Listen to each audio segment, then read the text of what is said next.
Buongiorno e bentornati con l'appuntamento a voi Ladina. Partiamo subito con una tavola rotonda questa mattina a Trieste sul mondo del latte, al centro di un progetto per l'alimentazione nelle scuole. Tra i presenti anche il ministro per l'agricoltura Stefano Patuanelli. Sentiamo. Assessore, si parla della filiera del latte, una filiera importante, una filiera però da valorizzare che fa i conti con le risorse economiche sempre troppo basse. Sì, fa i conti anche con una condizione per la quale la valorizzazione del latte alla stalla è quella che subisce più di tutto una condizione difficile dal punto di vista della trasformazione e della commercializzazione. È evidente che l'avere ormai quasi il 50% del latte, io parlo per la regione Friuli Venezia Giulia, che esce dai confini regionali per essere trasformato al di fuori, significa non mantenere valore aggiunto sul territorio, ma avere anche una quota di queste produzioni che sconta la difficoltà nel raggiungere prezzi al commercio tali da consentire il mantenimento delle aziende, questa è l'altra delle grandi tematiche sulle quali è necessaria una profonda riflessione. Forse anche la condizione per la quale in Friuli Venezia Giulia oggi i grandi gruppi di trasformazione sono gruppi che, pur mantenendo l'attività qui in Friuli Venezia Giulia, certamente competono sul mercato, che è quello principalmente della grande distribuzione, viene un po' a mancare quella capacità di valorizzazione del prodotto regionale sul mercato di prossimità, dove il prezzo potrebbe essere sicuramente migliore e a vantaggio quindi anche degli allevatori. In questo senso cosa possiamo chiedere all'Unione Europea? All'Unione Europea assolutamente nulla, anzi mi permetterei di dire che stiamo ancora scontando delle grandissime problematiche derivanti da quelli che erano i meccanismi passati dell'Unione Europea delle quote, perché oggi abbiamo ancora delle aziende profondamente in crisi dal punto di vista finanziario per sistemi che sono finiti ormai col 2014, ma gli effetti si vedono ancora oggi. Si parla di alimentazione nella scuola, si parla quindi di salute, di come la dieta mediterranea possa essere prevenzione per molte patologie. Io sono un esempio, ho perso 25 kg seguendo la dieta mediterranea e faccio risparmiare circa 120 euro al giorno di pillole al servizio sanitario, quindi l'alimentazione serve l'educazione alimentare, quindi un progetto importantissimo. Dopodiché è certamente una delle filiere più complicate. Oggi il prezzo alla stalla del latte è più basso quasi sempre del costo di produzione, ma il problema delle filiere in generale in agricoltura è un tema che vogliamo seguire, ed è proprio per questo che c'è un progetto da 1 miliardo e 200 milioni sui contratti di filiera all'interno del fondo complementare del Piano Nazionale di Ripresa e Resilienza, perché controllare come si sposta il valore aggiunto nella filiera dà garanzia ai produttori di poter avere un reddito e dà la capacità e la possibilità di gestire anche il lavoro agricolo e quindi dare dignità ai lavoratori dell'agricoltura.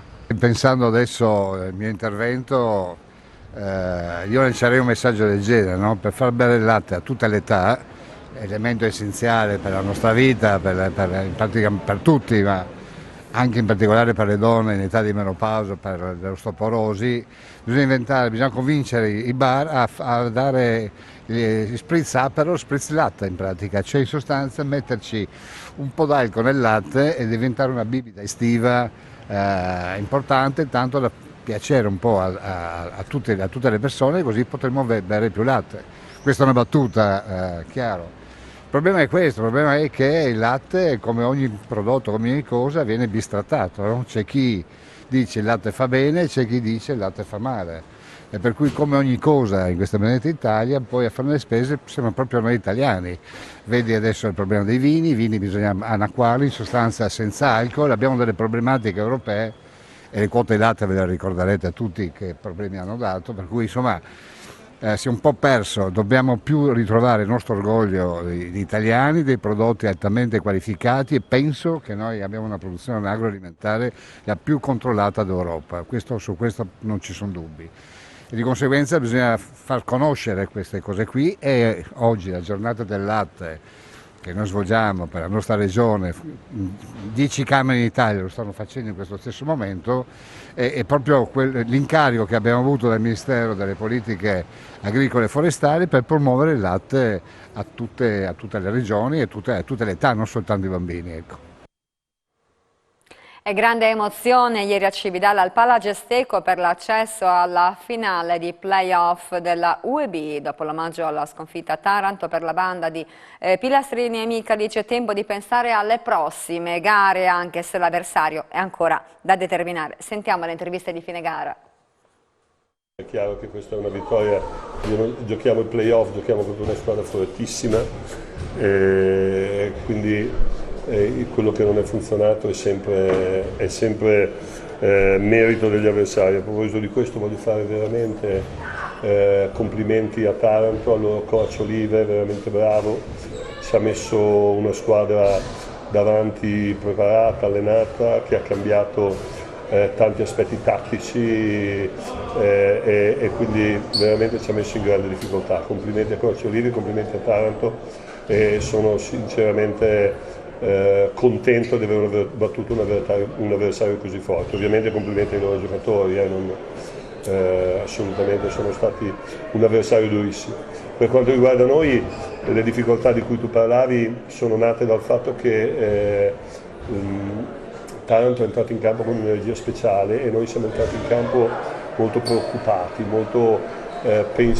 diciamo avevamo la nostra mente più su quello che dovevamo fare che su come farlo e quindi arrivavamo un po' in ritardo sulle palle vaganti, ci hanno preso tanti rimbalzi d'attacco, siamo stati poco pronti e questo ha fatto un pochino così quella differenza nell'impatto che ci ha creato difficoltà. Per fortuna siamo stati bravi a riprendere subito l'energia che serviva perché l'abbiamo proprio girata a livello di energia, a livello di palle recuperate, a livello di rimbalzi, insomma diciamo che da questo punto di vista siamo cresciuti molto e siamo diventati molto più efficaci nel corso della partita. Però parlo volentieri di singoli perché parlare di Battistini dicono le cifre, no?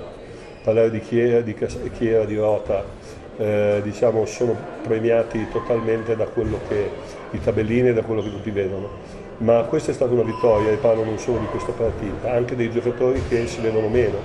Per esempio il nostro capitano Fattori ha avuto una serie non brillante da un punto di vista statistico, ma il suo apporto e la sua umiltà con cui ha approcciato questa serie è stata importante e direi in particolare nella partita di oggi, ma anche nell'ultima, è stato molto importante Cipolla. Sono due partite in cui il plus minus migliore della squadra alla fine del primo tempo c'era Cipolla, con la sua difesa, le sue palle recuperate, oggi ha messo anche una bomba importante, insomma, quindi spendo volentieri parole per i giocatori che vengono meno premiati dalle statistiche, come dici tu è una vittoria di squadra, è una vittoria di tutti e quindi parlo magari di quelli anche che non hanno giocato, Enrico Micali che è stato importante nella serie, nelle partite in trasferta, Daniel che per la prima volta non è entrato in campo mentre tutte le altre partite credo della stagione ha giocato, ha dato un apporto importante, ma è sempre molto importante, una vittoria di tutti, però è chiaro che non è ancora una vittoria, è una vittoria di una serie, poi prima di festeggiare abbiamo un'altra serie complicatissima, non sappiamo ancora contro chi, ma sarà sicuramente durissima perché chi arriva in finale è una squadra ovviamente molto forte. Ci tengo a salutare e a fare i complimenti ai nostri avversari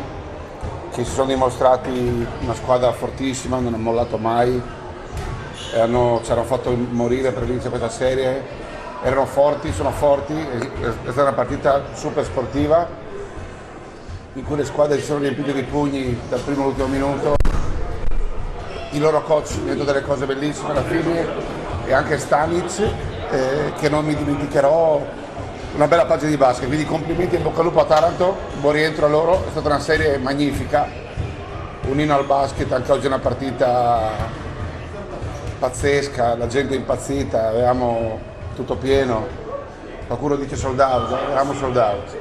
E il nostro sold out ha spinto i ragazzi alla vittoria, non so neanche cosa dire perché siamo in finale, ho quasi paura, no? Adesso a pensare a quello che succederà, altre partite, altre 3 non so poi se giocheremo, stanno in Milano, sono alla quinta o Fabriano, però altre serate così sono difficili da portare a casa, domani bisogna lavorare in teoria, stasera bisogna dormire, è dura ma è la magia del basket, tu hai detto giusto Jacopo, si può comprare tutto nella pallacanestro, no? Nello sport, nella vita, tutti più o meno hanno un costo, un prezzo, la magia non si compra. E qui al Palagesteco c'è magia, atmosfera magica e non è in vendita. Sono contentissimo per questi ragazzi che oggi sono partiti 2-14 contro questi scatenati avversari, non hanno abbassato di un centimetro la presa, abbiamo impattato già nell'intervallo, poi è stata una battaglia incredibile e alla fine è andata la spallata decisiva, dimostrando di avere grandi attributi. Io sono, ma l'ho detto tutto l'anno, ve lo dico, sono orgogliosissimo di loro, orgoglioso del nostro coach che ha fatto un lavoro memorabile. Difficile dire che questo è il premio alla carriera per Pilla, sicuro è un premio alla carriera per noi aver messo in piedi questo progetto in qualche mese. Grazie a Pilastrini, il lavoro di questi ragazzi, essere arrivati a portare Cividale a giocarsi la finale per salire in Serie A. Io non so se ce la faremo.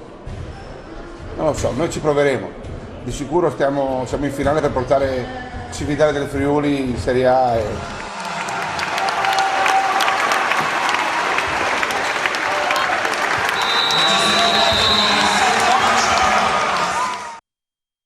E allora qualche istante di pubblicità, ma torniamo subito con voi.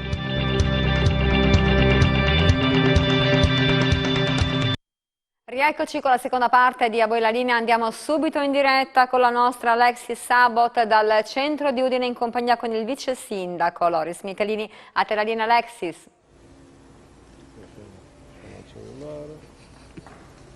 Sì, eccoci, buongiorno Paola, siamo qui a Udine perché sono avviati i lavori di riqualificazione del piazzale della stazione. Ci ha raggiunto il vice sindaco Loris Michelini proprio per spiegarci nel dettaglio questa riqualificazione, perché c'è una particolarità anche dell'intervento. Sì, la particolarità di questo intervento è che, a differenza di adesso che ci sono 3 passaggi pedonali, poi ci sarà uno solo, più grande, più largo, ma soprattutto rialzato e illuminato. Inoltre, assieme al sindaco, abbiamo pensato di inserire in questo passaggio pedonale, ripeto, unico, in modo tale che non ci siano interferenze, anche un semaforo, in modo tale che questo semaforo dia la certezza materiale e quindi la sicurezza nell'attraversamento, perché non si può fermare le auto ogni momento a seconda che uno passi o no.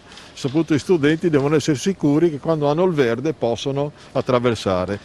I lavori sono partiti nei giorni scorsi, si chiuderanno, quindi finita scuola diciamo adesso, e si chiuderanno circa 3 mesi, salvo che non ci sia brutto tempo o che se non prolunghino per qualche imprevisto. In cosa consistono? Consistono praticamente nel riqualificare l'intero piazzale della stazione. Quindi l'edificio della stazione, con davanti viene rifatto il porfido laterale a destra e a sinistra. Nella parte destra, arrivando in stazione, ci sarà il posto per i taxi come adesso. Nella parte sinistra per le emergenze e tutte le auto che devono necessariamente essere presenti.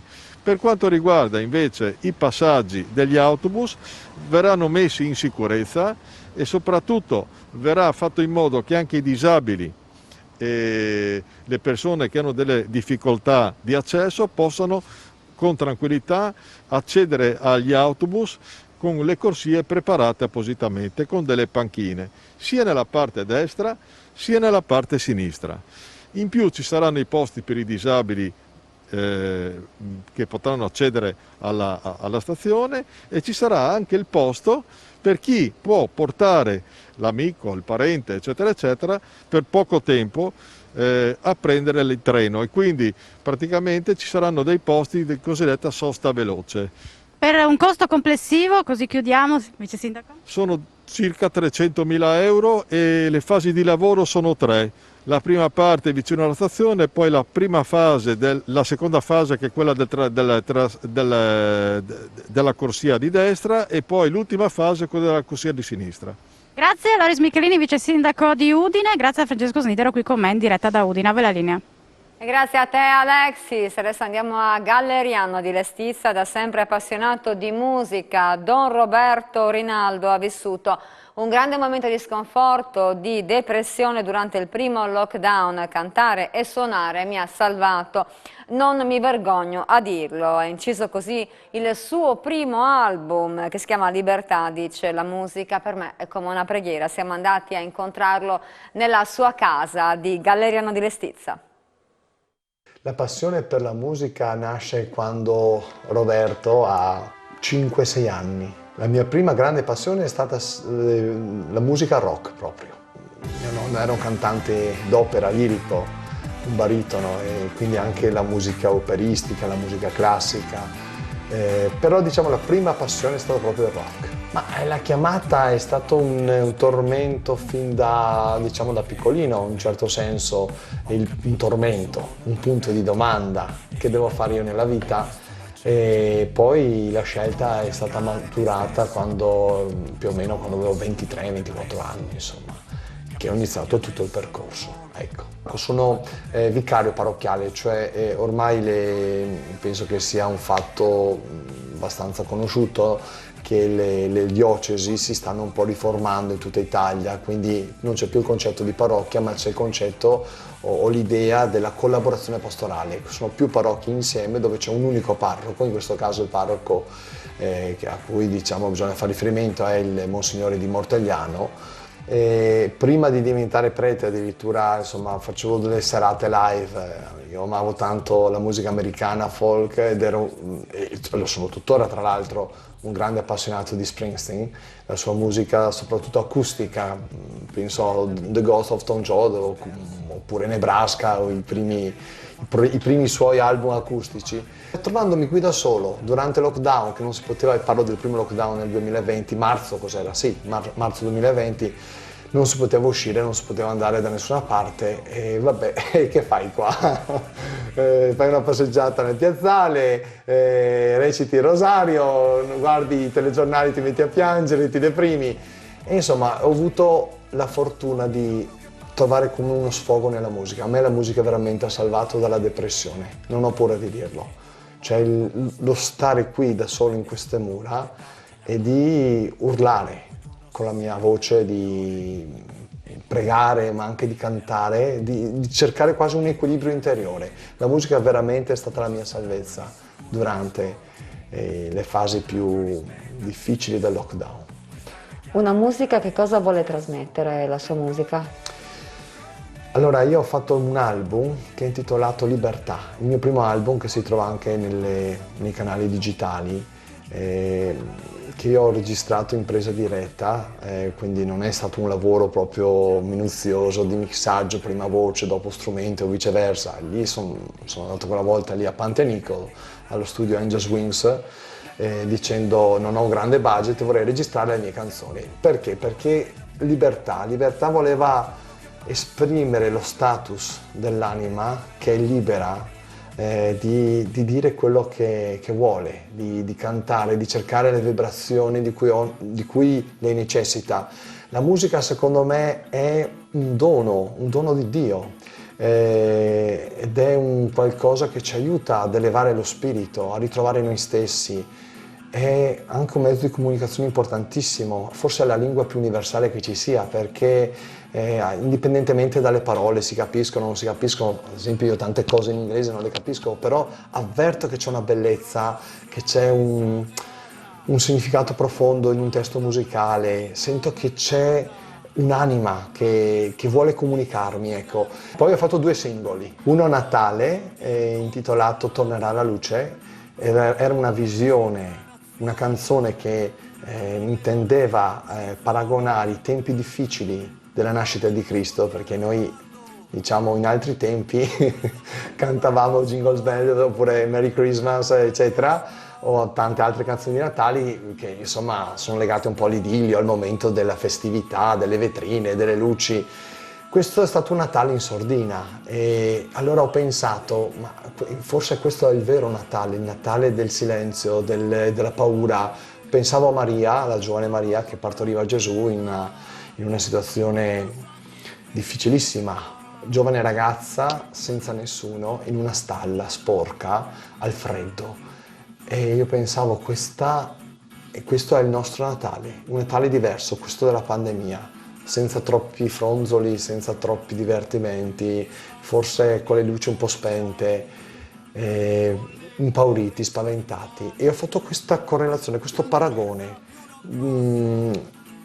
tristezza di allora, tristezza di oggi. È l'unica cosa che ci dà la speranza, l'unica cosa che va a rompere la monotonia e la tristezza è un messaggio di speranza e di amore e di luce, quindi tornerà la luce. Questo è stato il singolo del Natale. E poi adesso Bianco e Nero, ecco, l'ultimissimo, che è già disponibile su YouTube, fra un po' di giorni sarà anche nelle reti queste della musica digitale. E continuiamo a parlare di arte e di musica. Dal 18 al 20 giugno infatti a Pordenone torna Piano City, evento che porterà nel cuore della città 55 concerti con protagonisti 90 artisti, la gran parte pianisti, che animeranno vie, piazze, altre location del capoluogo della destra, tagliamente anche grazie al sostegno della Regione e della Fondazione Friuli. Vediamo. Luigi Rosso, presidente di Piano City. Dal 18 al 20 giugno Pordenone sarà un po' la capitale del pianoforte grazie a tanti eventi e tanti artisti anche di livello internazionale. Allora, quale sarà il programma di questa iniziativa che ha la terza edizione? Il programma è molto difficile da riassumere perché prevede 55 concerti con più di 90 pianisti e musicisti coinvolti. Posso dare indicazione di quelle che saranno le serate principali. L'inaugurazione sarà al Capitol con il Carnevale degli Animali di Camille Saint-Saëns. È una composizione che prevede 2 pianoforti e un ensemble orchestrale. Il giorno successivo, sabato, al Teatro Verdi abbiamo commissionato al compositore pordenonese Cristian Carrara un'opera prima su Dante, per cui alcuni 6 suoi improvvisi verranno interfacciati a musiche del repertorio classico con l'esecuzione del grande pianista Roberto Prosseda. A seguire ci sarà un concerto estremamente caratteristico perché si tratta di un concerto silenzioso al Parco Querini, quindi è un concerto silenzioso per pianoforte e suggestioni notturne. È un programma di Andrea Vizzini dedicato alla notte. La serata conclusiva invece si terrà in piazza 20 settembre e concluderà il festival Piano City Pordenone e darà avvio all'estate a Pordenone. Prevede l'intervento di Paolo Algerighi e Stefanie Trick, un duo di pianisti jazz, ragtime e swing, e invito ciascuno di voi a partecipare a tutti questi bellissimi eventi. Lucia Grizzo, una delle curatrici della manifestazione, insomma le adesioni sono state parecchie.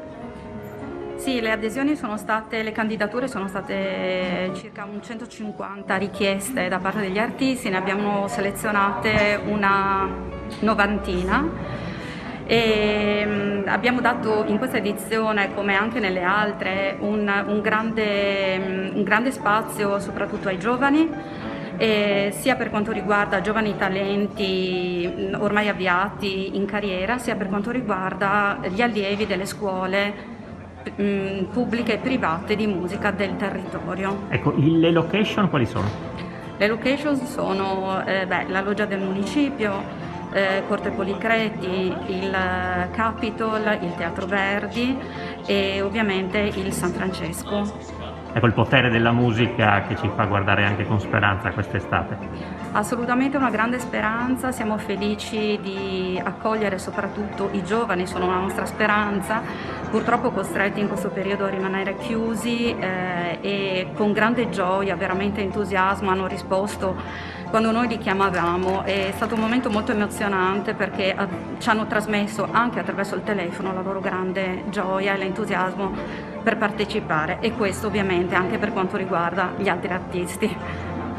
Pietro Tropeano, assessore alla cultura, insomma un altro grande evento per Pordenone. Assolutamente sì, un grande evento. 3 anni fa, quando insieme all'Avvocato Rosso, al sindaco Ciriani abbiamo iniziato questo percorso, non pensavamo veramente di raggiungere questi livelli. Un evento per la città che contamina tutta la città di musica. Io ho parlato poco fa proprio di alfabetizzazione musicale della città. La città vive d'arte, vive di pianoforte, vive di musica, e questo è bellissimo. In un momento in cui siamo post-Covid, la gente ha bisogno di rilassarsi, di stare tranquilla e soprattutto creare all'interno della città quell'ambiente bello e soprattutto culturale che ormai aveva perso da oltre un anno. Quindi viva Piano City, grazie ai talenti, oltre 90 che verranno a suonare per tutta la città, e grazie a tutti gli spazi che la città offre per questo. E anche per oggi a Boirarina finisce qui l'informazione in diretta su Telefriuli, torna con il TG delle 16:30. Vi auguro un buon pomeriggio.